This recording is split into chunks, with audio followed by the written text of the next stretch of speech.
안녕하세요. 잠깐 같이 기도하시도록 하겠습니다.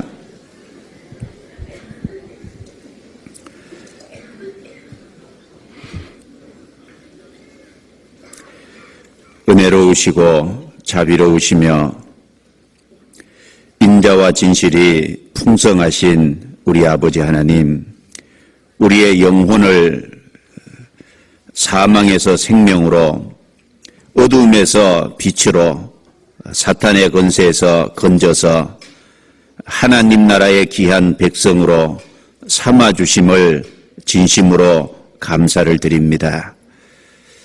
오늘도 주님의 허락하심과 인도하심 아래서 한자리에 함께 모여 주님의 말씀을 배우며 주님의 은혜를 찬양하고 교제하도록 도와주신 것 감사드립니다. 이 시간 성령께서 두루 역사하시고 함께 하셔서 마땅히 알아야 될 주의 귀한 말씀을 알게 해주시고 그 말씀이 우리에게 생명과 은혜와 능력이 될 수 있도록 주장해 주시고 도와주시옵소서. 외국에 나가 계신 많은 선교사들을 기억하고 주님께 이 시간 기도합니다.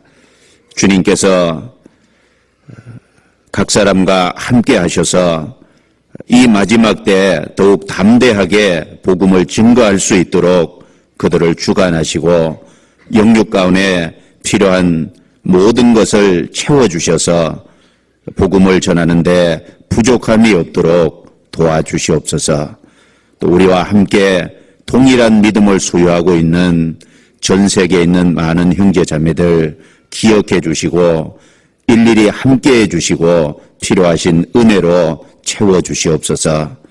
이 한 주간에 복음이 증거되는 곳에 또 기억해 주시고 주님의 말씀을 들어 나오는 심령들을 주님의 성령께서 더욱 인도해 주시고 각 사람이 깨닫도록 역사해 주시기를 간절히 간구합니다. 오늘 모임의 모든 시종을 주님의 능력의 손에만 온전히 맡기고 부탁합니다. 도와주시옵소서. 주 예수님 이름으로 기도드리옵니다. 아멘. 성경 창세기 24장을 찾겠습니다.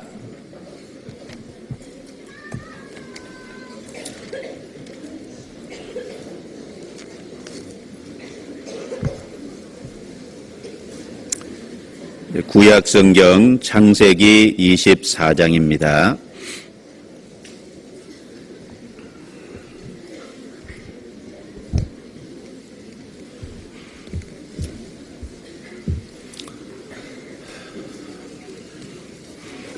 (1절을) 제가 1절부터 읽도록 하겠습니다. 아브라함이 나이 많아 늙었고 여호와께서 그의 범사에 복을 주셨더라.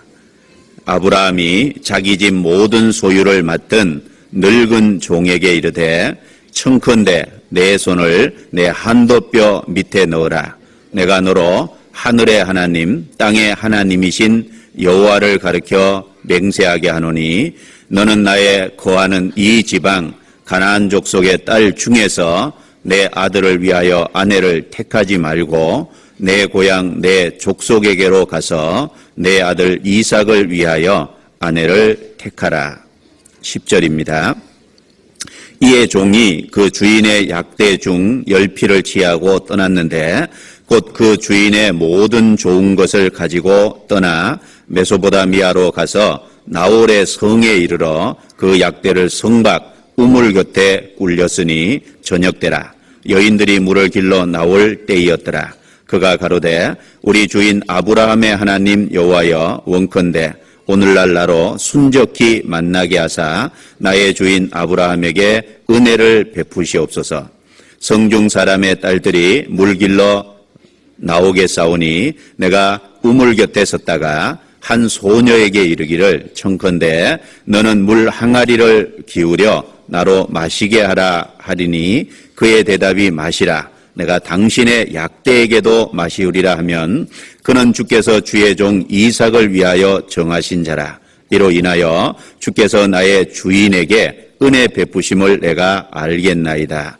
말을 마치지 못하여서 리브가가 물 항아리를 어깨에 메고 나오니 그는 아브라함의 동생 나홀의 아내 밀가의 아들 부두엘의 소생이라. 그 소녀는 보기에 심히 아립답고 지금까지 남자가 가까이 하지 아니한 처녀더라. 그가 우물에 내려가서 물을 그 물 항아리에 채워가지고 올라오는지라. 종이 마주 달려가서 가로되 청컨대 내 물 항아리의 물을 내게 조금 마시우라. 그가 가로되 주여 마시소서 하며 급히 그 물 항아리를 손에 내려 마시게 하고 마시우기를 다하고 가로되 당신의 약대도 위하여 물을 길어 그것들로 배불리 마시게 하리이다 하고 급히 물 항아리의 물을 구유에 붓고 다시 그리려고 우물로 달려가서 모든 약대를 위하여 깃는지라. 그 사람이 그를 묵묵히 주목하며 여호와께서 가연 평탄한 길을 주신 여부를 알고자 하더니, 한 장 넘겨서 50절입니다. 라반과 부두엘이 대답하여 가로되 이 일이 여호와께로 말미암았으니 우리는 가부를 말할 수 없노라. 리브가가 그대 앞에 있으니 데리고 가서 여호와의 명대로 그로 그대의 주인의 아들의 아내가 되게 하라. 54절입니다. 이에 그들 곧 종과 종자들이 먹고 마시고 유숙하고 아침에 일어나서 그가 가로되 나를 보내어 내 주인에게로 돌아가게 하소서. 리브가의 오라비와 그 어미가 가로되 소녀로 며칠을 적어도 열흘을 우리와 함께 있게 하라. 그 후에 그가 갈 것이니라. 그 사람이 그들에게 이르되 나를 만류치 마소서. 여호와께서 내게 형통한 길을 주셨으니 나로 보내어 내 주인에게로 돌아가게 하소서. 그들이 가로되 우리가 소녀를 불러 그에게 물으리라 하고 리브가를 불러 그에게 이르되 내가 이 사람과 함께 가려느냐. 그가 대답하되 가겠나이다. 그들이 그 누이 리브가와 그의 유모와 아브라함의 종과 종자들을 보내며 리브가에게 축복하여 가로되 우리 누이여 너는 천만인의 어미가 될지어다. 내 시로 그 원수의 성문을 얻게 할지어다. 리브가가 일어나 비자와 함께 약대를 타고 그 사람을 따라가니 종이 리브가를 데리고 가니라. 67절을 마지막 절입니다. 67절은 같이 읽도록 하겠습니다. 이삭이 리브가를 인도하여 모친 사라의 장막으로 드리고 그를 지하여 아내를 삼고 사랑하였으니 이삭이 모친 상사 위에 위로를 얻었더라. 날씨가 꽤 춥죠. 추우신 날씨에도 불구하고 많이 오신 것 같습니다. 먼 곳에서 또 오시니라고 또 일찍 서둘러서 오셨을 텐데 좋은 유익한 교제 시간이 되기를 하나님께 기도해 봅니다.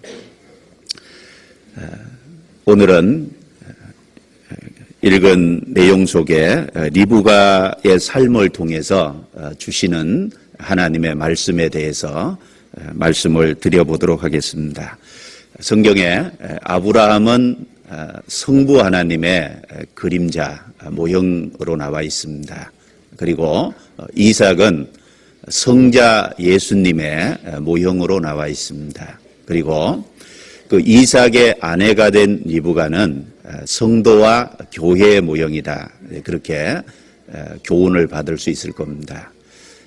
그리고 리브가를 이삭에게로 이끌어온 아브라함의 종 엘리에셀은 성령 하나님의 그림자다. 이렇게 말씀을 드릴 수 있을 겁니다. 성경에 사랑이라는 단어가 가장 처음 나오는 장이 어딘지 혹시 기억하십니까? 성경 전체 중에 사랑이라는 단어가 가장 첫 번째로 나오는 장이 어딘지 혹시 기억 안 나십니까? 크게요. 예. 창세기 22장입니다. 창세기 2장이 아니죠. 예. 창세기 22장입니다. 창세기 22장을 먼저 찾아보겠습니다. 창세기 22장 2절 같이 읽도록 하겠습니다. 여호와께서 가라사대 내 아들 내 사랑하는 독자 이삭을 데리고 모리아 땅으로 가서 내가 내게 지시하는 한 산 거기서 그를 번제로 드리라.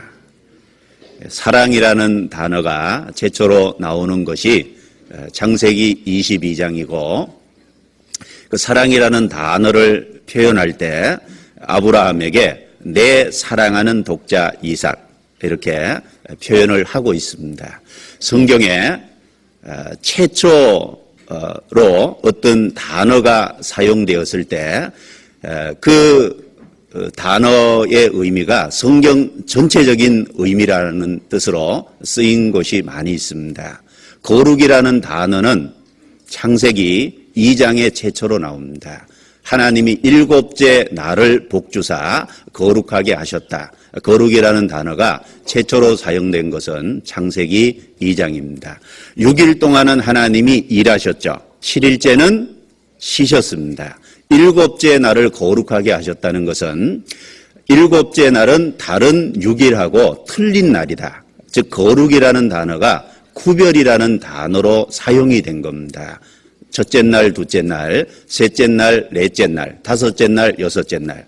그 날들과 일곱째 날은 다른 구별된 날이다. 그것이 거룩의 의미입니다. 그리고 믿음이라는 단어가 최초로 나온 장은 창세기 15장 6절입니다. 아브라함이 하나님을 믿음에 이것을 그의 의로 여기셨다라는 말씀이 최초로 나옵니다. 사람이 하나님 앞에 의로 여기심을 받으려면 반드시 믿음이 있어야 된다라는 것을 일깨워 줍니다. 사람이 하나님께 의롭게 되는 방법은 믿음이라는 것을 창세기 15장 6절부터 이미 믿음의 정의가 무엇인지를 정확하게 언급해 주고 있습니다. 창세기 22장에는 사랑이라는 단어가 최초로 나옵니다. 아브라함은 성부 하나님의 그림자라 그랬죠. 그리고 이삭은 성자 예수님의 그림자입니다. 아브라함이 사랑하는 독자 이삭, 그것은 무슨 모형이냐 하면 하나님이 사랑하시는 독생자 예수 그리스도, 그것의 모형이라는 겁니다. 즉 하나님이 사랑하는 독생자 예수, 그것을 아브라함이 사랑하는 독자 이삭이라는 모습으로 모형적으로 보여주셨다라는 것을 우리가 알 수 있습니다. 자, 신약 성경에 사랑이라는 단어가 최초로 나오는 것은 마태복음 몇 장입니까? 그리고 어느 경우에 사용되었습니까? 찾아보겠습니다. 마태복음 3장입니다.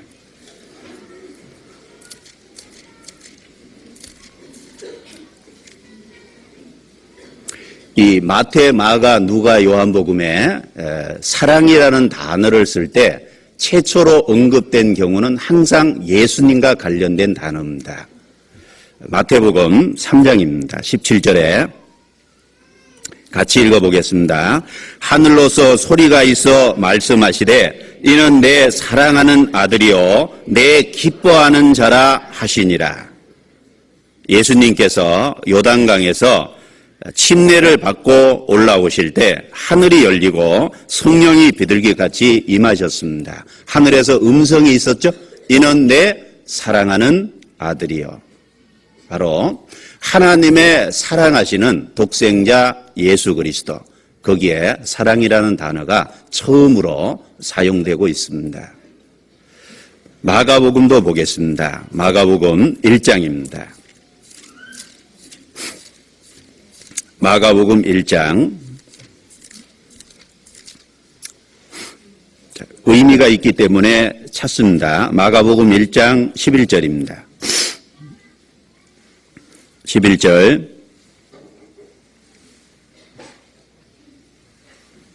같이 읽어보도록 하겠습니다.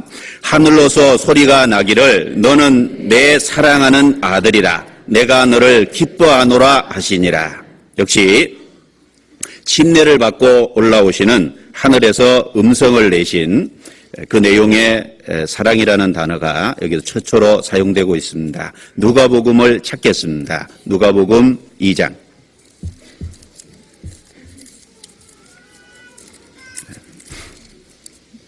말로 해도 되지만 찾아보겠습니다. 누가복음 2장 52절. 누가복음에도 여기에 사랑이라는 단어가 최초로 사용됩니다. 예수님과 관련된 얘기죠. 52절 같이 읽겠습니다. 예수는 그 지혜와 그 키가 자라가며 하나님과 사람에게 더 사랑스러워 가시더라. 예수님의 성장을, 육신의 성장을 이야기하면서 하나님과 사람에게 더 사랑스러워 가시더라.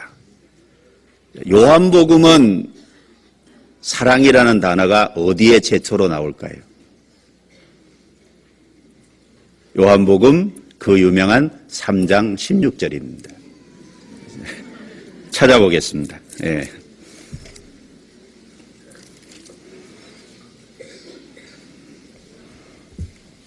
요한복음 3장 16절 같이 읽어보겠습니다.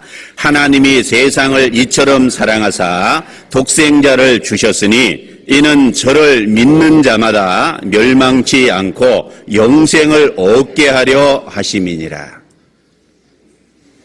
그렇습니다. 내 사랑하는 독자 이삭이라고 할 때 바로 아브라함이 사랑하는 독자 이삭은 정확하게 하나님이 사랑하는 독생자 예수 그리스도의 모형이라는 것을 알려주시기 위해서 사랑이라는 단어를 언론 보면 창세기 2장에 아담의 아내 하와를 만들 때 사용할 수도 있었을 겁니다.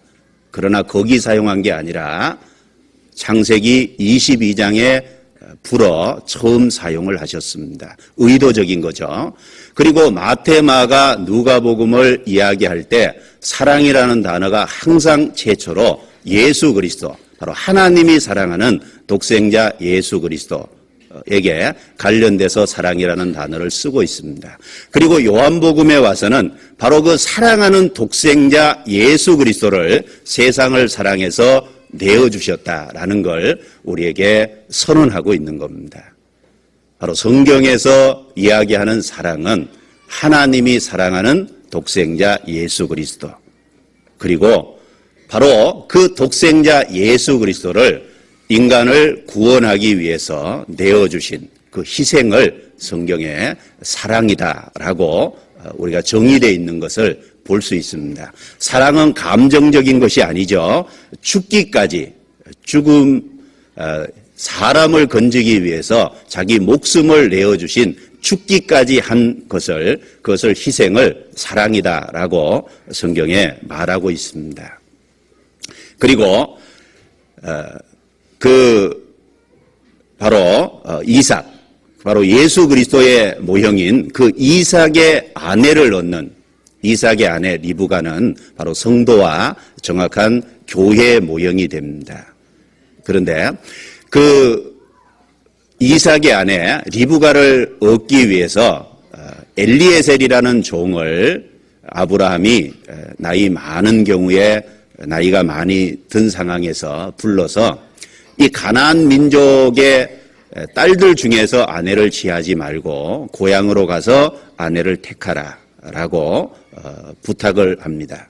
그리고 그 엘리에셀은 아브라함의 부탁을 받고 아브라함의 고향으로 가서 그 이삭의 아내가 될 사람을 이끌어서 이제 이삭에게로 데리고 와서 두 사람이 그 한 가정을 이루도록 이렇게 이끄는 모습을 우리가 볼 수 있습니다. 창세기 24장 넘겨보죠.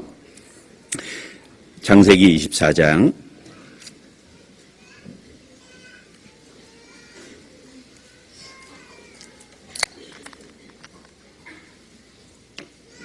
61절입니다. 61절. 리브가가 일어나 비자와 함께 약대를 타고 그 사람을 따라가니, 엘리에셀을 따라갔다는 거죠. 종이 리브가를 데리고 가니라. 그 리브가를 이끌어서 이삭에게로 인도해 주는 그런 중간 역할을 했던 것이 엘리에셀이라는 종입니다. 자, 하나님과 그리스도에게 나아오도록 우리를 이끄신 분이 누구시냐? 성령님이십니다. 바로 이 인간 역사는 한마디로 바로 예수 그리스도의 신부를 찾는 역사가 바로 인간 역사다. 그렇게 단정적으로 말을 할 수 있는 겁니다. 그리고 그 예수 그리스도의 신부를 찾는데 성령께서 이끄셔서 예수 그리스도의 신부가 되도록 인도하신다는 사실입니다.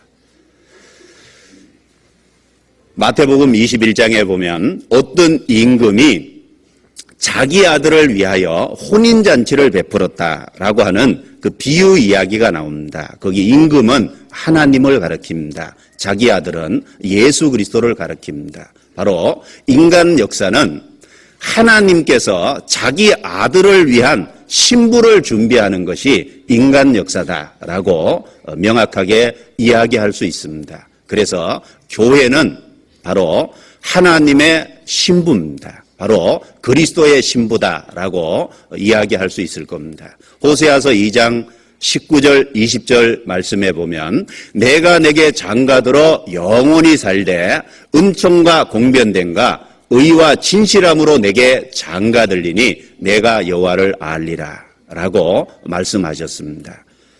자, 사람에게 장가든다 그랬죠.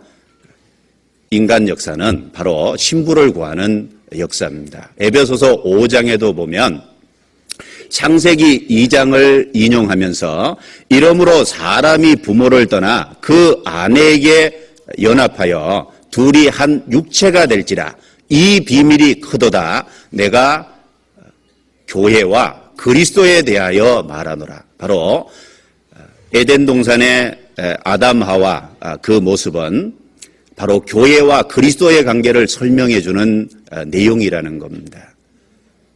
교회는 하나님의 신부입니다. 요한계시록 22장 찾아보겠습니다. 요한계시록 22장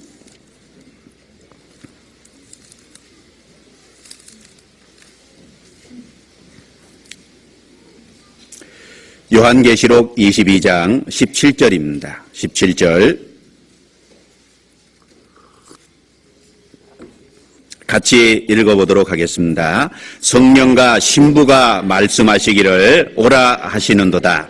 듣는 자도 오라 할 것이요 목마른 자도 올 것이요 또 원하는 자는 값 없이 생명수를 받으라 하시더라. 성령과 신부가 말씀하시기를 오라 하시는도다. 여기에 신부는 바로 성도와 교회를 가리키는 겁니다. 어떤 단체에서 말도 안 되는 얘기를 하죠. 성령과 신부가 말씀하여 가라사대 오라 하시는도다. 신부가 장모 여인이다 라고 말도 안 되는 이야기를 합니다. 예. 신부는 하나님의 교회고 성도입니다. 그리고 이 땅에서 7년 환란이 지나갈 때 천상에서는 7년 동안 혼인잔치가 있습니다. 바로 교회는 그리스도의 신부이기 때문에 그렇습니다. 요한계시록 19장입니다. 19장 6절 제가 읽습니다. 또 내가 들으니 허다한 무리의 음성도 같고 많은 물소리도 같고 큰 내성도 같아서 가로되 할렐루야 주 우리 하나님 곧 전능하신 네가 통치하시도다. 우리가 즐거워하고 크게 기뻐하여 그에게 영광을 돌리세. 어린 양에 같이 읽습니다. 혼인 기약이 이르렀고 그 아내가 예비하였으니 그에게 허락하사 빛나고 깨끗한 세마포를 입게 하셨은즉 이 세마포는 성도들의 옳은 행실이로다 하더라. 자, 어린 양의 혼인 기약이 이르렀고 그 아내가 예비하였도다. 바로 교회가 그리스도의 신부고 그리스도께서 공중 재림하실 때 바로 그 신부를 취하시는 겁니다. 그리고 공중에서 7년 동안 혼인잔치가 있다라고 우리는 배워서 알고 있습니다. 바로 이삭의 아내 리브가는 신부된 교회와 성도의 모습입니다. 그리고 그 리브가를 이삭에게로 인도해서 이끌어온 중간 역할을 한 것이 엘리에셀인데 성령의 그림자입니다. 우리를 하나님과 그리스도에게로 인도해서 그리스도가 신부가 되게 하는 중간 역할로서 성령께서 역사하셨다는 겁니다. 우리가 이성과 지식으로, 우리의 지성과 이성으로는 하나님을 알지 못합니다. 그렇기 때문에 성령께서 우리에게 하나님을 알려주셨고 하나님이 어떤 분인지를 더욱 밝히 깨닫게 해주십니다. 고린도전서 2장입니다. 고린도전서 2장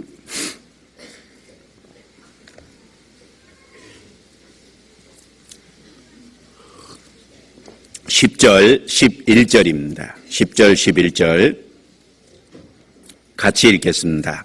오직 하나님의 성령으로 이것을 우리에게 보이셨으니 성령은 모든 것 곧 하나님의 깊은 것이라도 통달하시느니라. 사람의 사정을 사람의 속에 있는 영 외에는 누가 알리요? 이와 같이 하나님의 사정도 하나님의 영 외에는 아무도 알지 못하느니라. 사람의 사정을 짐승이 알 수 없습니다. 사람의 사정을 알아줄 수 있는 것이 사람이듯이 하나님을 바르게 알 수 있는 방법도 반드시 성령의 도우심이 필요하다는 겁니다. 우리의 이성으로만 가지고 되지 않습니다. 우리의 지성만 가지고 되는 거 아니죠. 내가 아무리 똑똑하고 아무리 세상적으로 잘났어도 그것만 가지고 하나님을 알 수 없습니다. 성령은 하나님의 깊은 것이라도 통달하시느니라. 우리 속에 하나님의 존재를 깨닫게 해주고 하나님의 성품과 하나님의 속성과 하나님이 어떤 분이신지를 깨닫게 해주신 것은 성령이십니다. 지금도 성령께서는 하나님의 깊은 것을 삶 속에서 우리에게 더욱더 깨닫게 해주고 계십니다. 그리고 바로 성부 하나님이 계획하시고 성자 예수님이 십자가에서 이루신 사실을 증거하는 영이 동시에 성령입니다. 바로 그 성령께서는 그리스도께서 하신 속죄의 사실을 우리에게 알려주셔서 우리로 믿음을 갖게 만들어주시는, 우리로 확신을 갖게 하는 그 일을 하고 계십니다. 사도행전 1장 8절을 잘 기억하시죠? 오직 성령이 너희에게 임하시면 너희가 권능을 받고 예루살렘과 온 유대와 사마리아와 땅끝까지 이르러 내 증인이 되리라. 자, 그 내 증인이 되리라고 얘기하셨을 때 그 예수님이 하신 말씀이죠. 바로 성령은 예수님을 증거하는 영입니다. 그리고 그 성령이 사도들 속의 역사에서 바로 그리스도를 증거하게 만들었습니다. 그리스도께서 하신 이 일을 증거하게 만드셨습니다. 그래서 성령께서도 그리스도께서 하신 일을 증거하고 그 성령을 받은 교회도 바로 그리스도의 신부도 그리스도를 증거하는 일을 이 땅에서 하고 있습니다. 요한복음 15장입니다. 요한복음 15장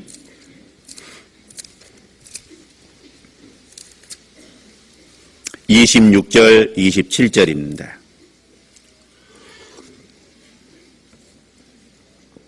26절 27절 같이 읽겠습니다. 내가 아버지께로서 너희에게 보낼 보혜사 곧 아버지께로서 나오시는 진리의 성령이 오실 때 그가 나를 증거하실 것이요 너희도 처음부터 나와 함께 있었으므로 증거하느니라. 그렇습니다. 예수 그리스도께서 죽으시고 부활 승천하신 이후에 약속하신 성령을 보내주셨습니다. 그 진리의 성령이 오실 때 그가 진리의 성령이 나를 증거하실 것이요 그 성령은 예수 그리스도께서 이루신 속죄의 사실을 우리에게 증거하십니다. 너희도 처음부터 나와 함께 있었으므로, 여기 너희는 물론 앞에 있는 12제자를 이제 이야기합니다. 그리고 포괄적으로 궁극적으로는 바로 그리스도의 속죄의 사실을 성령으로 말미암아 깨달은 교회 모든 성도를 가리킨다고 할 수 있습니다.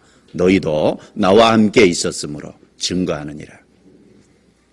그래서 구약에 나와 있는 바로 아브라함과 이삭과 그리고 리브가와 엘리에셀 그 네 명의 모습은 성부 하나님과 성자 예수님과 바로 구원받은 성도, 신부된 교회의 모습과 그리고 중간에 연결해주는 성령의 모습을 우리에게 잘 보여주고 깨닫게 해주고 있습니다.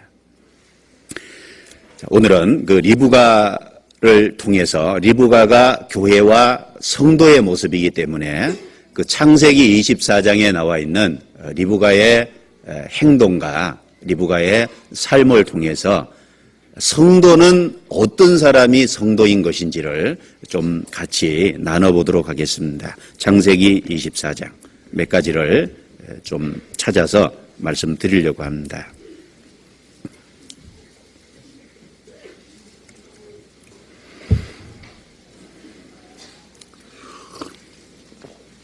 먼저 이 리브가는 하나님을 향한 확실한 믿음을 갖고 있었을 겁니다. 이삭은 믿음의 사람이죠. 그 아내 된 리브가도 하나님이 믿음의 사람으로 아내가 되게 도와주셨습니다. 이 아브라함의 고향인데 그 아브라함의 동생이 나홀이었습니다. 그리고 그가 밀가랑 결혼해서 부두엘을 낳았는데 그 부두엘의 소생이 부두엘의 딸이 리브가다 이렇게 기록이 되어 있습니다. 그 나홀의 아브라함의 동생 나홀이었기 때문에 이 가정이 하나님을 섬기는 가정이었을 것이다 라고 하는 걸 우리가 헤아려 짐작할 만합니다. 그리고 엘리에셀이라는 종이 하나님 아브라함이 이제 부탁한 내용을 얘기하고 중간에서 하나님께서 순적히 만나게 해주신 내용을 쭉 증거할 때 그 가족들이 얘기하기를 이는 여호와께로 말미암았으니 그를 데리고 가서 아내를 삼으라라고 하는 얘기를 봅니다. 그 가족이 믿음의 사람이었던 것처럼 그 가족 안에서 성장한 리브가이기 때문에 리브가는 믿음을 소유한 하나님을 향한 확실한 믿음을 가지고 있었을 겁니다. 성도가 어떤 사람입니까? 성도는 믿음을 가진 사람이 성도입니다. 하나님을 향한 확실한 믿음, 그리고 바로 우리 스스로는 하나님께 나아갈 수 없는데 바로 예수 그리스도께서 우리를 위해서 하나님께로 나아가는 길을 열어놓으셨다는 그리스도를 믿는 믿음, 바로 그리스도께서 내 과거, 현재, 미래의 죄를 다 용서해 주셨고 내 죄를 속해 주셨다는 확실한 믿음을 소유한 사람이 성도다라고 할 수 있을 겁니다. 성도는 믿음이 있는 사람이 성도입니다. 시편 51편 5절 말씀에 보면 나의 성도를 내 앞에 모으라. 이는 제사로 나와 언약한 자니라 라는 말씀이 나옵니다. 성도가 무엇입니까? 제사로 하나님과 언약이 된 사람이 성도입니다. 무슨 제사입니까? 속죄 제사로 말미암아 하나님과 언약이 이루어진 사람, 그 사람이 성도다라고 할 수 있을 겁니다. 그래서 믿음으로 구원받고 믿음으로 살아가는 사람이 바로 성도다라고 하는 것을 강조해도 지나치지 않을 겁니다. 로마서 1장입니다. 로마서 1장.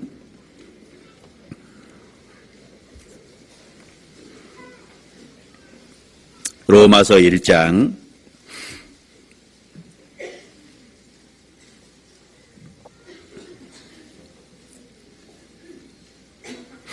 16절, 17절입니다. 16절, 17절 같이 읽습니다. 내가 복음을 부끄러워하지 아니하노니 이 복음은 모든 믿는 자에게 구원을 주시는 하나님의 능력이 됨이라. 첫째는 유대인에게요 또한 헬라인에게로다. 복음에는 하나님의 의가 나타나서 믿음으로 믿음에 이르게 하나니 기록된 바 오직 의인은 믿음으로 말미암아 살리라 함과 같으니라. 복음에는 하나님의 의가 나타나 있습니다.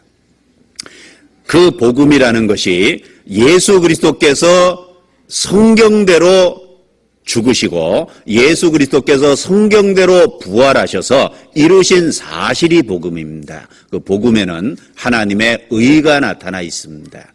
바로 우리 죄를 위하여 죽으시고 우리 죄를 용서하셨다는 보증으로 주님께서는 살아나셨습니다. 바로 그 내용이 복음입니다. 그 복음에는 사람을 구원하시는 하나님의 의가 드러나 있고 하나님의 사랑이 드러나 있습니다. 바로 그 사실을 믿음으로 구원을 받은 성도는 믿음으로 말미암아 살리라라는 말씀처럼 믿음으로 또한 살아가는 것이 성도의 모습입니다. 믿음으로 산다는 것이 무엇입니까? 믿음으로 산다는 건 말씀을 쫓아서 살아가는 것이 믿음으로 살아가는 겁니다. 보이는 환경을 의지하고 보이는 세상의 어떤 것을 의지하는 것이 아니라 바로 말씀을 쫓아서 살아가는, 바로 보이지 않는 그 하나님의 약속을 의지하고 살아가는 사람이 믿음으로 사는 사람이다라고 할 수 있을 겁니다. 리브가가 확실한 하나님을 향한 믿음을 소유했던 것처럼 성도는 믿음으로 구원받고 믿음으로 살아가는 사람이 성도입니다. 오직 의인은 믿음으로 말미암아 살리라 함과 같으니라. 그리고 믿음으로 믿음에 이르게 한다 그랬죠. 앞에 있는 믿음은 구원 얻는 믿음이고 믿음에 이르게 한다는 것은 그것은 후에 삶 속의 믿음을 가르칩니다. 믿음으로 구원받고 믿음으로 살아가는 사람. 그것이 하나님이 보시는 성도의 정확한 모습이다라고 할 수 있을 겁니다.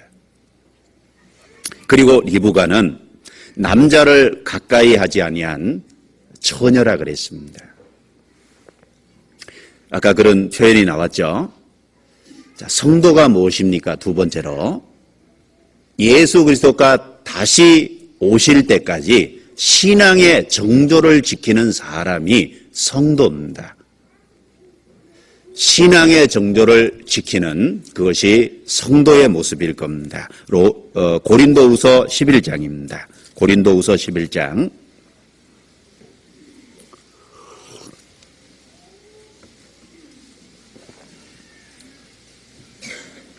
11장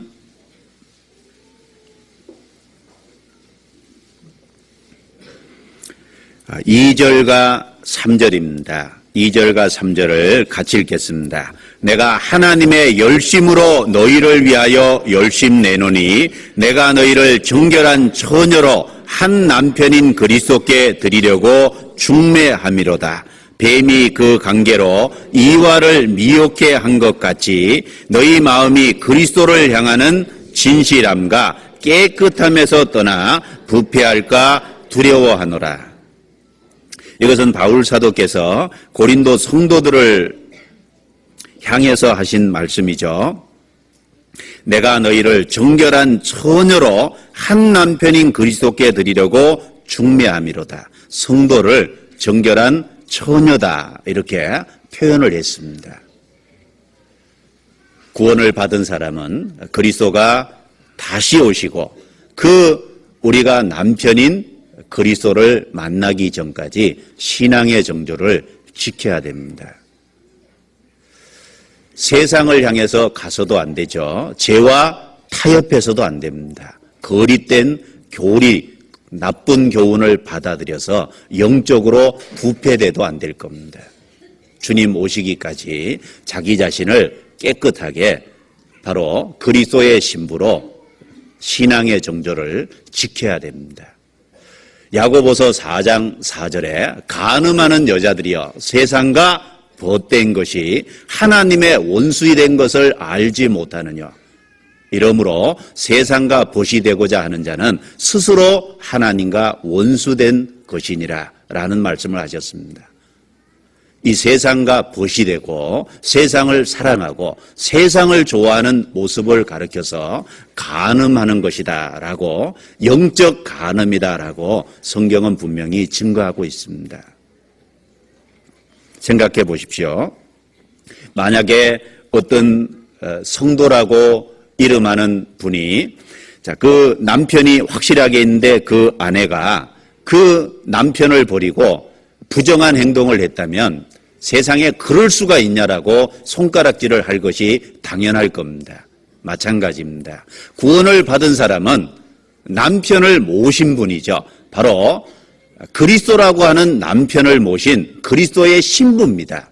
주님 다시 오실 때까지 이 세상을 향해서도, 죄를 향해서도, 거짓된 교리, 잘못된 교훈을 향해서도 깨끗하게 자기를 구별해야 됩니다. 즉 신앙의 정조를 지키는 그런 사람이 바로 그리스도의 신부고, 그것이 성도의 바른 모습임을 우리에게 일깨워주고 있다라는 겁니다. 그리고 이 리브가는 남을 먼저 생각하고 남을 먼저 배려할 줄 아는 사람이었습니다. 성도가 무엇입니까? 성도는 자기를 먼저 생각하는 것이 아니라 남을 먼저 배려하고 다른 사람을 먼저 이해해 줄 아는 그 사람이 성도의 모습입니다. 엘리에셀이 아브라함의 명령을 듣고 그 아브라함의 고향인 나홀의 성에 도착을 했습니다. 저녁 때쯤 도착했죠. 우물 옆에 마침 낙이 10마리를 이끌고 갔습니다. 그 우물 곁에 굴리고 하나님께 기도합니다. 하나님께서 순적한 길을 주시면 좋겠습니다. 이 지금 저녁 때이기 때문에 여자들이 물길로 나올 이 시간입니다. 만약에 어떤 여자가 나오면 내가 그 여자분에게 나에게 물을 조금 달라 그러면 그 여자가 물을 마시소서, 그리고 내가 당신의 나귀를 위해서도 물을 기르리이다. 그런 사람이 있다면 그 사람이 바로 이삭의 아내가 될 사람인 줄 내가 믿겠습니다. 하나님 순적한 길을 주시길 원합니다.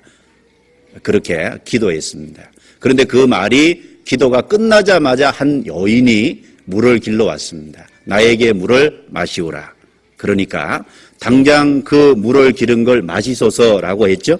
그리고 내가 당신의 약대를 위해서도 배불리 먹을 수 있도록 물을 기르리이다. 그리고 10마리 낙타입니다. 낙타는 물을 많이 먹는다는 걸 아시죠? 10마리 낙타를 위해서 물을 기르려면요, 굉장히 수고해야 됩니다. 자, 이 엘리에셀이 왜 그런 기도를 드렸을까? 이삭의 아내가 될 사람은 넉넉한 마음의 소유자, 남을 배려하는 여인이기를 바랐던 겁니다. 그렇죠? 그렇습니다. 그리스도의 신부가 될 사람은 남을 배려하고 넉넉한 마음의 소유자가 되어야 됩니다. 그것이 성도의 모습일 겁니다. 창세기 24장 보겠습니다. 창세기 24장.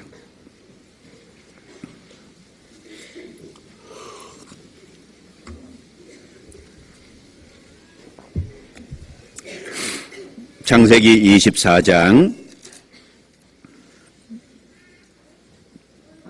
16절입니다. 그 소녀는 보기에 심히 아름답고 지금까지 남자가 가까이 하지 아니한 처녀더라. 그가 우물에 내려가서 물을 그 물 항아리에 채워가지고 올라오는지라.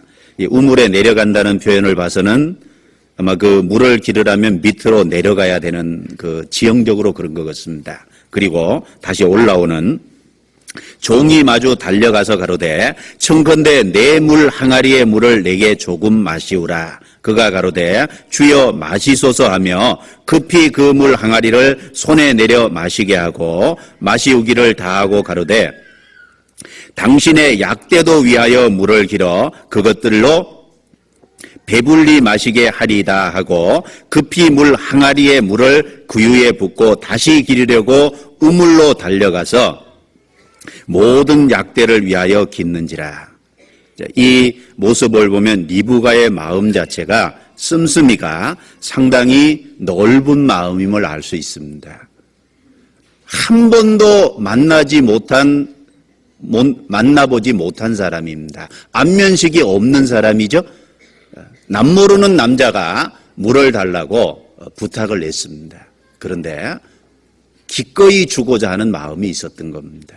그리고 그 사람이 구한 것뿐 아니라 그 사람이 소유하고 있는 약대도 보였습니다. 그 약대를 위해서도 내가 물을 기르리이다 라고 하는 특별히 넉넉한 마음의 소유자였습니다. 여러분, 이삭이 어떤 사람입니까? 이삭은 창세기 26장에 보면 우물을 팠죠? 그런데 그 우물 때문에 블레셋 사람들하고 그랄 사람들하고 문제가 됐을 때 3번인가 4번인가 양보하고 다시 우물을 파는 리브가의 이삭의 모습을 우리가 창세기 26장에서 봅니다. 그 남편의 그 아내죠. 이삭이 넉넉한 마음의 소유자인 뿐 아니라 리브가도 넉넉한 마음의 소유자였다라고 하는 것을 우리가 볼 수 있는 겁니다. 남을 배려하는 모습입니다. 성도는 남을 먼저 배려할 줄 아는. 그래서 그것이 성도의 하나님 보실 때 마땅한 모습이라는 겁니다. 자, 우리가 남을 배려하지 않고 자기가 이기주의의 삶을 산다면 어떻게 다른 영혼을 하나님께로 인도할 수 있겠습니까? 남을 배려하는 넉넉한 마음이 되지 않고는 결코 다른 사람을 하나님께 인도할 수 없을 겁니다. 그래서 바울 사도께서 고린도전서 10장 33절에 누구든지 자기의 유익을 구치 않고 나와 같이 모든 사람, 많은 사람의 유익을 구하여 저희로 구원을 얻게 하라, 이렇게 말하고 있습니다. 자기의 유익을 구하는 사람은, 다른 사람을 배려하는 것보다 이기주의의 삶을 사는 사람은 결코 다른 영혼을 하나님께 이끌 수 없습니다. 깍쟁이가 돼서는 하나님께 다른 영혼을 이끌 수 없다는 겁니다. 고린도전서 9장에는 바울 사도께서 약한 자에게는 내가 약한 자와 같이 된 것은 약한 자들을 얻고자 하며 아무쪼록 몇몇 사람에게 그들의 모습과 동일한 모습을 가진 것은 내가 그들을 구원코자 하며 라고 말하고 있습니다. 바울 사도는 약한 자를 보면 약한 자와 같이 됐고, 그리고 병든 자를 보면 병든 자와 같이 됐고, 율법 있는 자를 보면 자기는 율법 있는 자가 아니고 그리스도의 율법에서는 해방됐죠? 그런데 율법 아래 있는 자와 같이 행동했다 그랬습니다. 그리고 아예 아무 율법 없는 자에게는 내가 그리스도의 법 아래 있는 자나 율법 없는 자 같이 된 것은 그들을 얻고자 함이라 그랬습니다. 그 바울의 표현 속에서 바울은 철저히 이타적인 삶을 살았다는 걸 알 수 있습니다. 자기를 위해서가 아니고 먼저 남을 배려할 줄 아는 넉넉한 마음을 바울은 갖고 있었다는 겁니다. 그 바울의 마음이 다른 영혼을 건질 수 있는 마음이다라는 것을 우리에게 일깨워 줍니다. 성도는 남을 먼저 배려하는 마음을 가진 사람입니다. 여러분, 혹시 내 자신만을 위한 이기주의의 삶, 깍쟁이 같은 그런 삶을 살고 있지 않습니까? 그러면 절대 다른 사람을 건질 수 없을 겁니다. 다른 영혼을 하나님께 인도하기란 불가능할 것입니다. 성도는 남을 배려할 줄 아는 사람이 성도다라는 걸 기억할 필요가 있습니다. 그리고 네 번째로, 10마리의 약도에게도 배불리 물을 마시우리다, 이렇게 표현했습니다. 그리고 그 일을 끝까지 수행하는 리브가의 모습을 봅니다. 자, 우물은 내려가는 곳이라 그랬죠. 그리고 약대를 이제 대기시키는 곳은 조금 높은 곳이었던 것입니다. 그런데 그 10마리의 약대가 넉넉히 물을 마실 수 있을 정도로 우물물을 깃자면 상당히 수고했을 거라고 생각합니다. 그럼에도 불구하고 그 일을 행한 겁니다. 자, 아직 이 사람이 누군지도 모르죠. 이 사람이 아브라함에게서 온 종인지 알지 못하는 상황에서 그렇게 했다는 겁니다. 다른 사람을 위해서 수고하고, 즉 희생할 줄 아는 사람입니다. 이런 경우에 희생이라는 얘기가 사용해도 될 것 같습니다. 성도는 주님을 위해서, 다른 사람을 위해서 희생할 줄 아는 사람이 성도입니다. 한 알의 밀알이 땅에 떨어져 죽지 않으면 한 알 그대로 있고 죽으면 많은 열매를 맺느니라 라고 말씀하셨습니다. 여러분, 우리는 한 알의 밀처럼 땅에 떨어져 죽는다는 것이 희생이죠? 자기가 죽는다는 것이 희생입니다. 그런데 죽지 않으면 한 알 그대로 있다 그랬습니다. 내가 구원받고 나를 위한 삶, 희생할 줄 모르는 삶을 살면 끝까지 나 혼자 있습니다. 그런데 죽으면, 내가 참으로 희생하면 그런데 거기서 많은 열매가 맺히리라. 그렇습니다. 주님 앞에 섰을 때 주님 앞에 알곡이 될 수 있는 많은 열매를 얻을 수 있을 겁니다.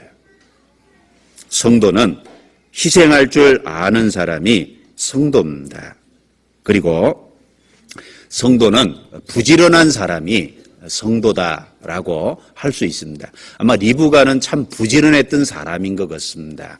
물을 기를 적에 이 나홀의 그 가족이 나홀의 성이라고 하는 걸 봐서는 나홀이 꽤 괜찮은 위치에 있었던 것 같고, 그리고 그 가정에 틀림없이 종들도 꽤 있었을 것 같습니다. 그런데 리브가는 자기가 직접 물을 길러 나왔습니다.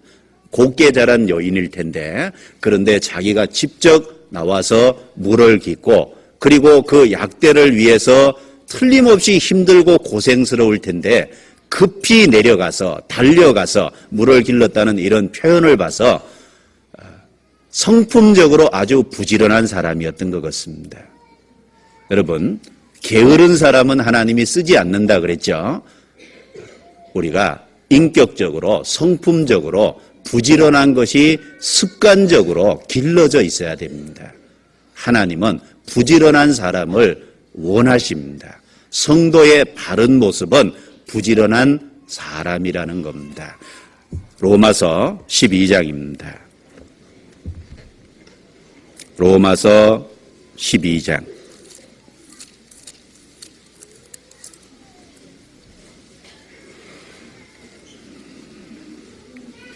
로마서 12장 11절부터 13절까지 같이 읽어보도록 하겠습니다. 부지런하여 게으르지 말고 열심을 품고 주를 섬기라. 소망 중에 즐거워하며 환난 중에 참으며 기도에 항상 힘쓰며 성도들의 쓸 것을 공급하며 손 대접하기를 힘쓰라. 자, 이걸 다 하려면 부지런해야 되겠죠?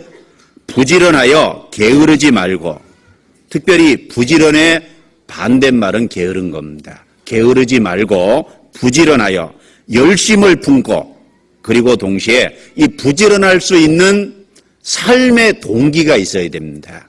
부지런하려면 그냥 부지런해지는 게 아닙니다. 아무 할 일 없는 사람이 부지런해질 수 있습니까? 결코 그럴 수 없다는 거예요. 뭔가 삶의 목적과 분명한 목표의식이 뚜렷한 사람이 부지런할 수 있는 겁니다. 아무 할 일 없는 사람은 게으를 수밖에 없는 겁니다. 부지런하여 게으르지 말고, 그래서 열심을 품고라는 것이 있습니다. 우리 마음속에 열심을 품기 위한 동기가 있죠. 그리스도께서 나를 위해서 죽으셨습니다. 우리가 주님 앞에 섰을 때 우리가 어떤 삶을 살았는지에 따라서 주님 앞에 각 사람이 일한 대로 갚아주리라. 상급의 약속, 영광의 약속이 있습니다. 그럴 뿐 아니라 우리의 삶에 명확한 목표가 있죠. 그리스도의 형상을 담는 겁니다. 우리의 삶은 구원받기 전 모습 그대로 있는 것을 원치 않습니다. 구원받아서 하나님은 우리를 그리스도를 닮은 사람으로 변화시키기 원합니다. 나의 삶이 그리스도를 닮기 위해서는 부지런해야 됩니다. 우리는 삶의 목표와 목적이라는 걸 많이 갖고 있습니다. 우리는 우리 주변에 있는 영혼을 건지려고 하는 명확한 목표를 갖고 있습니다. 왜? 영원한 천국에서 영원히 함께하기 위해서 그렇습니다. 그리고 그 나를 통해서 건진받은 영혼이 하나님 앞에 섰을 때 그 사람이 너희를 영접하리라. 자기를 위해서 수고해 준 그것에 대해서 영접해 줄 거라고 이야기했습니다. 우리는 삶에 명확한 목표와 목적을 갖고 있습니다. 그 목표와 목적이 우리로 마음속에서 열심을 내게 해준다는 겁니다. 그리스도께서 나를 사랑하셨기 때문에 나도 주님을 사랑합니다. 그런 목표와 목적, 그것이 분명할 때 마음속에 더욱 주님을 살고자 하는 열심과 열정이 거기서 흘러나옵니다. 그러므로 말미암아 결과적으로 부지런해질 수 있는 겁니다. 그리고 여기 주를 섬기라. 소망 중에 즐거워하며 환난 중에 참으며 기도에 항상 힘쓰며 성도들의 쓸 것을 공급하며 손 대접하기를 힘쓰라. 성도들의 쓸 것을 공급하라 그랬죠? 우리 주변에 우리가 성도들이 우리의 손길을 기다리는 경우가 많이 있습니다. 연약한 성도를 도와줘야 되는 경우도 있죠. 우리 주변에 서로 협력해서 선을 이뤄야 될 많은 경우가 있습니다. 손 대접하기를 힘쓰라. 왜 손 대접하기를 힘쓰라 그랬습니까? 이 초대교회만 해도 복음 때문에 자기 집과 자기 거처에서 추방당한 많은 여기 손이 다른 손이 아니라 그리스도인들입니다. 그리스도인들이 있었습니다. 그들을 누가 영접해 줘야 됩니까? 다른 사람이 영접해 줄 수 없을 겁니다. 바로 구원받은 동일한 믿음의 소유자들이 그런 손님들을, 그런 복음 때문에 자기 거처에서 쫓겨나고 자기 집을 잃어버린 그런 사람들을 대접해 줘야 됩니다. 그렇기 때문에 손 대접하기를 힘쓰라. 그리고 또 전혀 모르는 손님들을 대접하는 이유는 우리가 그들에게 복음을 전하기 위해서입니다. 그래서 이 일을 하기 위해서는 부지런해야 됩니다. 욥기 1장에 보면 마귀도 여기저기 두루다녀 돌아왔나이다 그랬죠. 마귀도 정신없이 다닙니다. 그런데 할 일 없이 바쁘죠. 그런데 그리스도인들은 정말 열심히 해야 될 목표와 목적이 분명히 있는 겁니다. 그래서 내가 부지런하지 않다면 하나님은 개미를 만들어 놓고 개미에게로 가서 그 하는 것을 보고 배우라라고 얘기했습니다. 내가 정말 게으르다면 개미라도 한번 잘 보고 거기서 부지런해야 될 이유를 찾고 그 개미의 부지런한 모습을 본받아야 될 거다라고 생각합니다. 그리스도인이 남편이 출근하고 아이들이 학교에 가고 그렇다고 그 남편과 아이들을 학교에 보내고 출근시켜 놓고 늦게까지 잠을 잡니까? 합당치 않을 겁니다. 그 시간을 정말 알차게 귀중하게 보내는 것이 마땅하지 그러기 시작하면 게으름이 점점 익혀진다는 겁니다. 습관적으로라도 부지런하려고 애써야 됩니다. 낭비되는 시간이 없도록 아끼려고 조심해야 됩니다. 내가 그렇게 자꾸만 눕기 시작하면 그것이 내가 마땅히 일하고 있고 내가 마땅히 일해야 될 순간에도 쉬고 싶은 마음이 습관 속에서 자꾸만 올라올 겁니다. 자기 스스로 부지런하려고 애쓰는 것이 마땅합니다.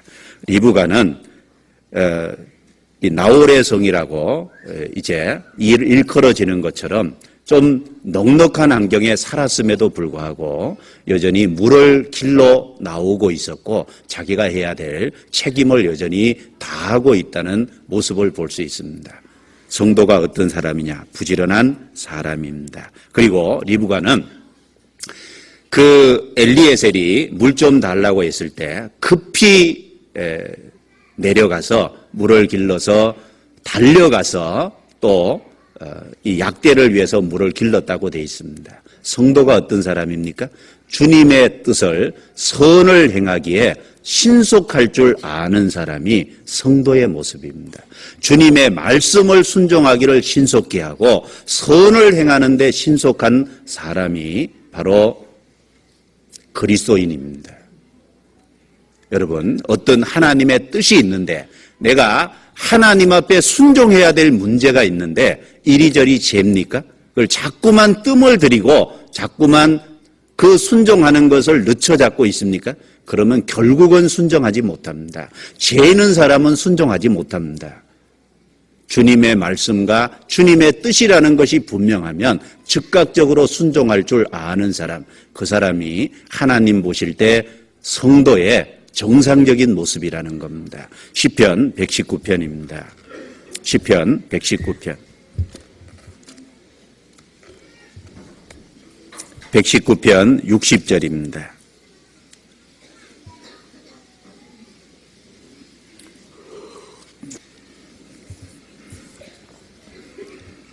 (119편) 60절 같이 읽도록 하겠습니다. 주의 계명을 지키기에 신속히 하고 지체치 아니하였나이다.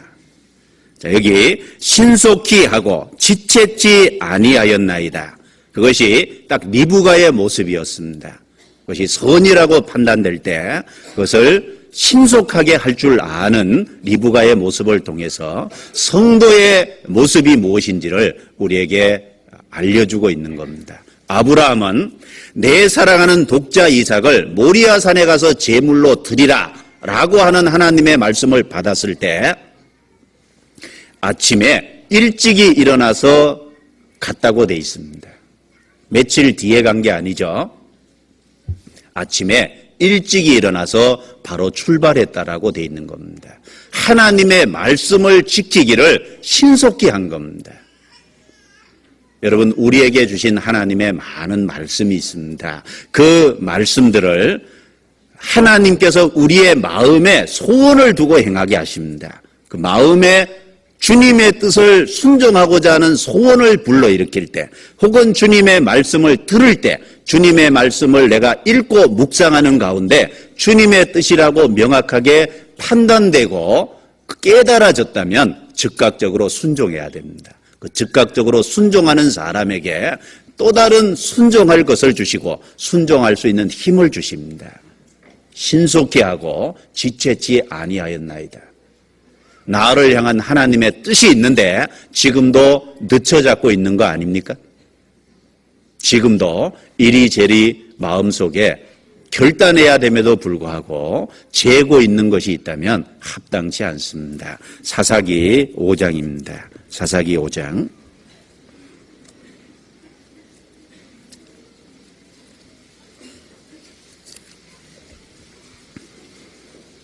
이 사사기 5장은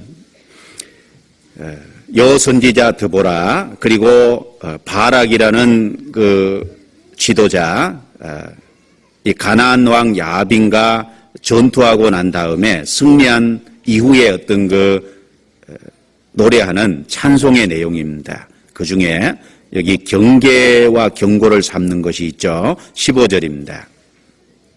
이사갈의 방백들이 드보라와 함께하니 이사갈의 심사를 바락도 가졌도다. 그 발을 쫓아 골짜기로 달려 내려가니 같이 있습니다. 르우벤 시내가에 큰 결심이 있었도다. 언론 보면 참 큰 결심이 있었으니까 좋은 결심처럼 보입니다. 르우벤 지파, 르우벤 시내가에 큰 결심이 있었도다. 그런데 이 결심이 어떤 결심인지 16절에 부연 설명합니다. 내가 양의 우리 가운데 앉아서 목자의 저 부는 소리를 들으면 어쩌미뇨. 르우벤 시내가에 같이 읽습니다. 마음에 크게 살핌이 있도다. 큰 결심이라는 것이 다름 아닌 전쟁에 참여할까 말까 재고 있는 겁니다. 그리고 결국은 참여하지 않았습니다. 그들의 마음속에 하나님의 뜻이 분명히 나타나고 그 전쟁에 참여해야 됨에도 불구하고 다른 많은 지파들은 앞장서서 헌신함에도 불구하고 그들은 시냇가에 앉아서 목자의 부는 피리 소리를 들으면서 마음을 살폈습니다. 갈까 말까. 그리고 결국은 참여하지 않았죠. 그래서 그들에게 큰 결심이 있었다. 그들의 잘못된 판단과 결심을 비웃는 내용입니다. 우리 삶에 하나님의 뜻이 주어져 있는 것이 분명하다면 그 말씀에 즉각적으로 순종하십시오.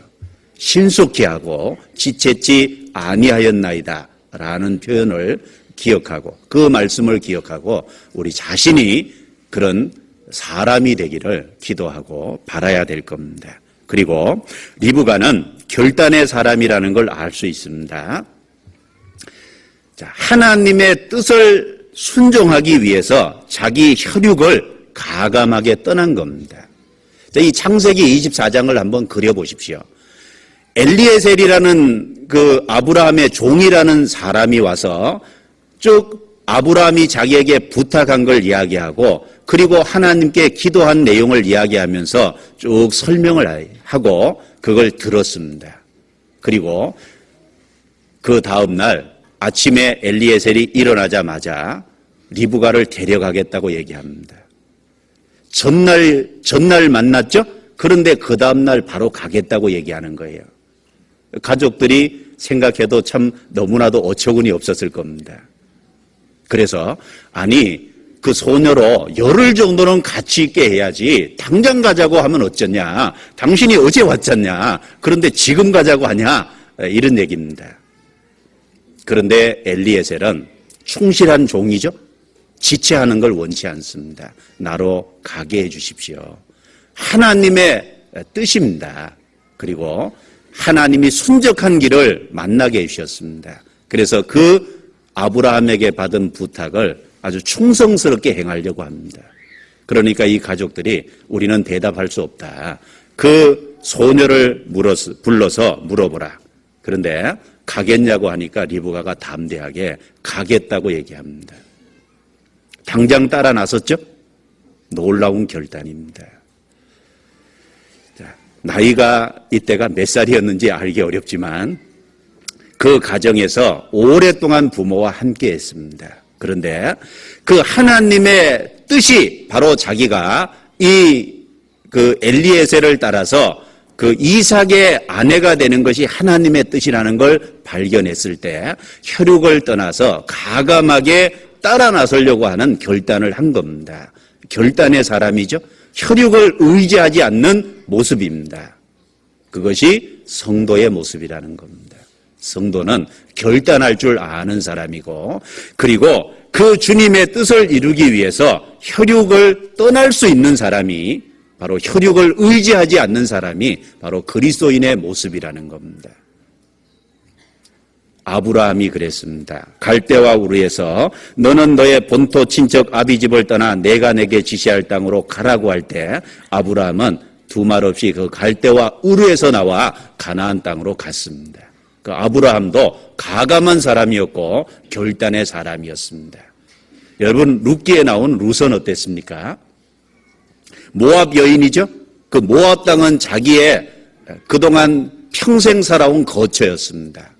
시어미 나오미가 얘기할 때 너는 내 친척들 그리고 내 족속 그리고 내 신에게로 돌아가라. 룻이 뭐라 그랬습니까? 아닙니다. 어머니의 하나님이 나의 하나님이 되고 어머니의 백성이 나의 백성이 되리이다. 어머니가 죽는 곳에 나도 죽겠습니다. 바로 그 나오미가 섬기는 하나님을 섬기기 위해서 가감하게 자기 신과 자기 친척, 자기 가족을 버리고 그 거처를 버리고 이스라엘 땅으로 따라온 겁니다. 그 룻도 결단의 사람이었고 혈육을 하나님의 뜻을 위해서 하나님을 섬기기 위해서 혈육을 떠난 사람입니다. 우리는 어떤 사람입니까? 주님을 섬기기 위해서 이 세상을 떠난 사람인 거예요. 그것이 주님의 성도의 모습입니다. 그리고 혈육을 의지하지 않는 모습이죠. 아브라함이 아침에 일찍이 일어났습니다. 그리고 하나님이 아브라함에게 주신 명령입니다. 독자 이삭을 드리라. 사라에게 준 명령이 아니죠. 아브라함에게 준 명령입니다. 아침에 일어나서 자기 아내하고 의논하지 않았습니다.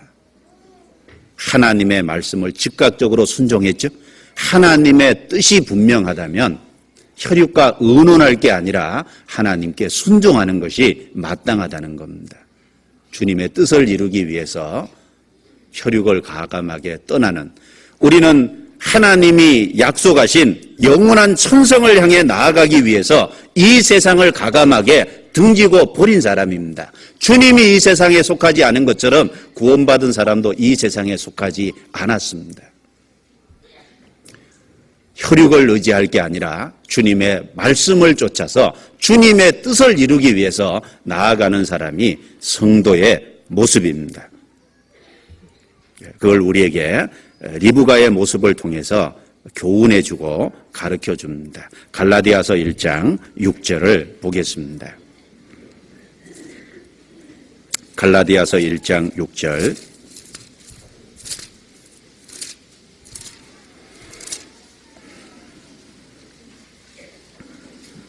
(1장) 16절입니다. 16절.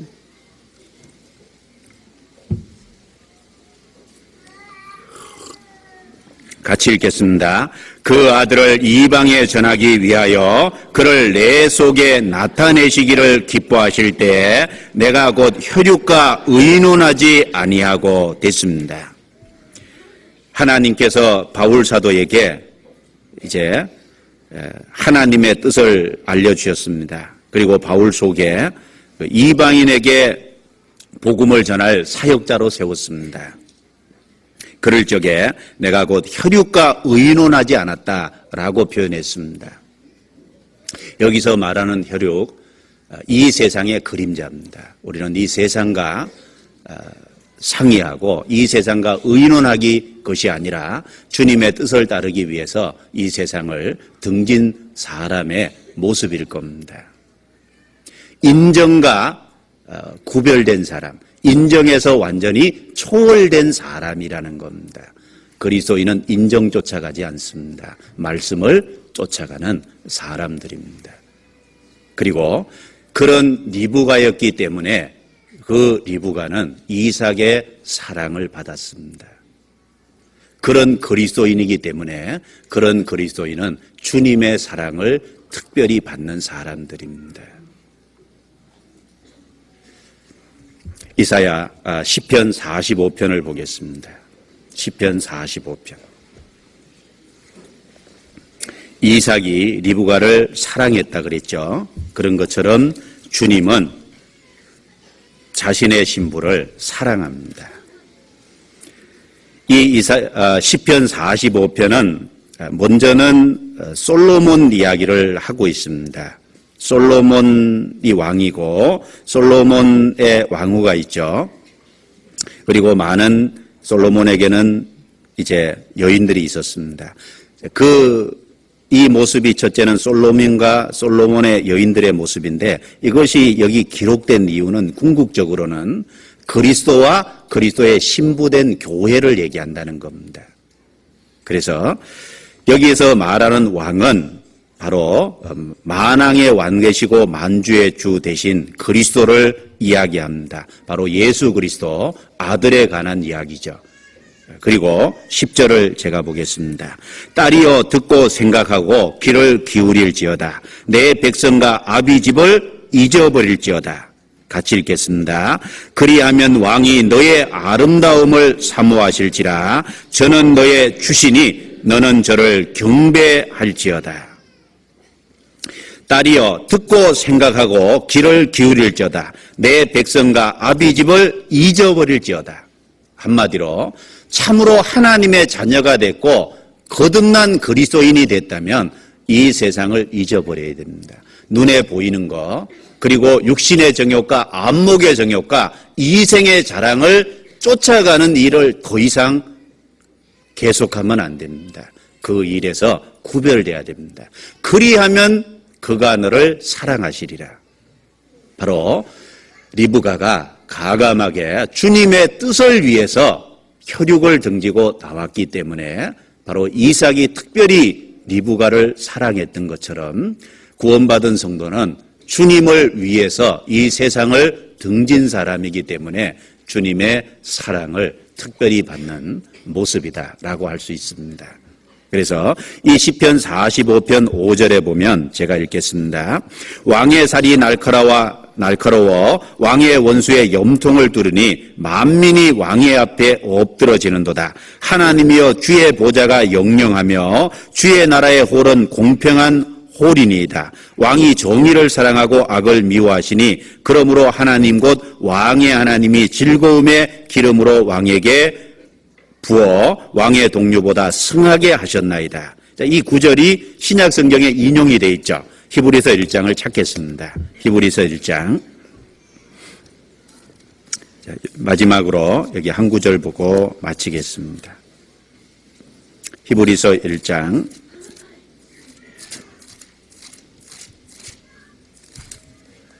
8절 9절입니다. 같이 읽겠습니다. 아들의 가나여는 하나님이여 주의 보호자가 영영하며 주의 나라의 홀은 공평한 홀이니이다. 내가 의를 사랑하고 불법을 미워하였으니 그러므로 하나님 곧 너의 하나님이 즐거움의 기름을 내게 부어 내 동료들보다 승하게 하셨도다 하였고. 그래서 시편 45편을 인용하면서 그 시편 45편이 아들의 가난 기록이라는 겁니다. 여기서 말하는 아들은 예수 그리스도를 가리킵니다. 즉 시편 45편의 왕은 바로 그리스도를 가리키는 거라는 겁니다. 그리고 그 왕의 신분은 교회와 성도의 모습입니다. 내 백성과 아비 집을 잊어버릴지어다. 우리가 즐거움을 쫓아서 지낸 것이 지나간 때가 족할 겁니다. 더 이상 그런 것을 쫓는 것이 아니라 잊어버릴지어다. 거기서 떠나야 될 겁니다. 그리하면 그가 너를 사랑하시리라. 성도는 특별히 주님의 사랑을 받는 사람들입니다. 이 세상에서뿐 아니죠. 죽음을 건너가면 더욱더 귀한 사랑을 받을 사람들이 성도의 모습이다라고 할 수 있을 겁니다. 그래서 오늘은 성도의 모형이 되는 리브가를 통해서 몇 가지 성도의 바른 모습이 무엇인지를 말씀을 드렸습니다. 잠깐 같이 기도하시겠습니다.